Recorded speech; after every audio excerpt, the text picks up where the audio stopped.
भजो नित्य गोविंदा नित्य Govinda.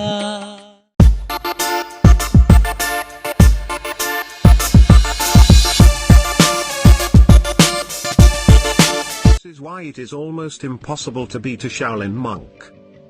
We have all seen monks meditating for months alone in the mountains. But have you wondered what they do after that? They train for months and hone their abilities. And after that brutal training, they gain superpower-like abilities. From walking on water to having an iron crotch, here are some of the superpowers that monks possess. Walking on water. We often associate the ability to walk on water with superheroes, but you'd be surprised to know that Shaolin monks can walk on water. There is a Chinese monk named Shi Liliang. He was able to walk on water after 9 years of practice. To walk on water, he had used very thin and lightweight plyboards that were connected by cloth. He was able to walk across the water, which was 118 meters long, in around 50 seconds. He says that you have to focus on being light and have control. Superhero strength. It would be so cool if we had superhero strength, or if we were super strong, isn't it? This sort of superhero strength is mostly observed in fictional works and mythologies. Humans are trying to get superhero strength by technology and science, but there is still a long way to go. But quite a few monks possess superhero strength after training for years and years. They do achieve the impossible. Maintaining the temperature of the body. Imagine how convenient it would have been if we could adjust or maintain our body temperature as and when needed. Well, you don't have to just imagine anymore, because this happens in real life. It was seen that a small group of Tibetan monks were able to control the temperature of their skin by meditation.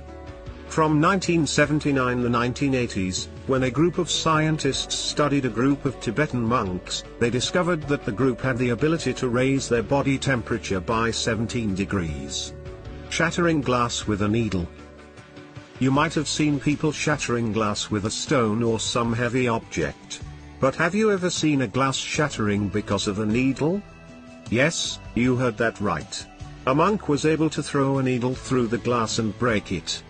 When asked about it, they say that it is all about using a combination of focus and channel vital energy called chi.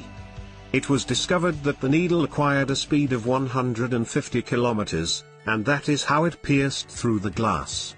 Amazing, isn't it? Finger skill and strength. If you think you have a great balance, you need to meet these monks.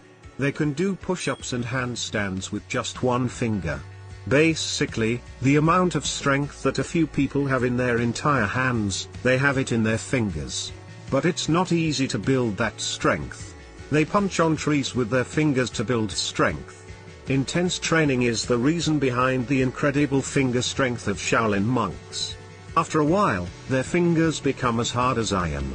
You can see indents on the trees around the Shaolin monastery, which is formed as a result of punching on trees. Iron crotch.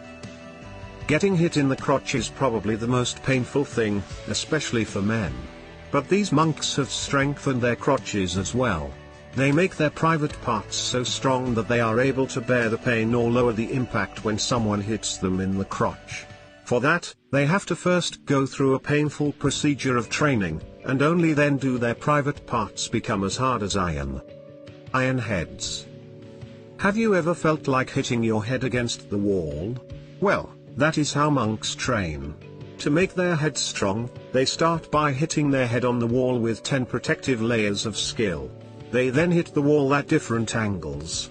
Every few months, a layer of silk is removed, and finally, one day, the students have to hit a wall without wearing any protective layer.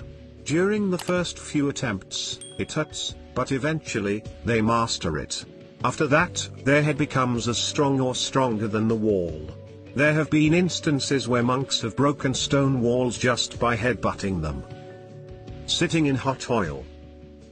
Now, not every monk is capable of doing this. But a monk was recorded sitting a pot of oil above a live fire. He sat in that pot for quite some time, while continuing to meditate. He had applied a special mix of herbs to reduce the impact, but you have to understand that even with the herbs, sitting in a pot of oil is still painful. Very painful. After his meditation session was over, the oil was poured into bottles, and they were sold to the audience of the event. Diamond Finger. A method aimed at strengthening the index fingers. The diamond finger skill gives a Shaolin monk so much power that they can make a hole in the chest of the opponents with a finger and injure their internal organs. The training routine of this method includes pulling out rusted nails, punching tress until you can make a dent, and striking stones. This method is also called Buddha's finger. You might have seen videos of a monk doing a one-finger handstand. That is the demonstration of diamond finger skill. என்ன புண்ணியம் செய்தேனோ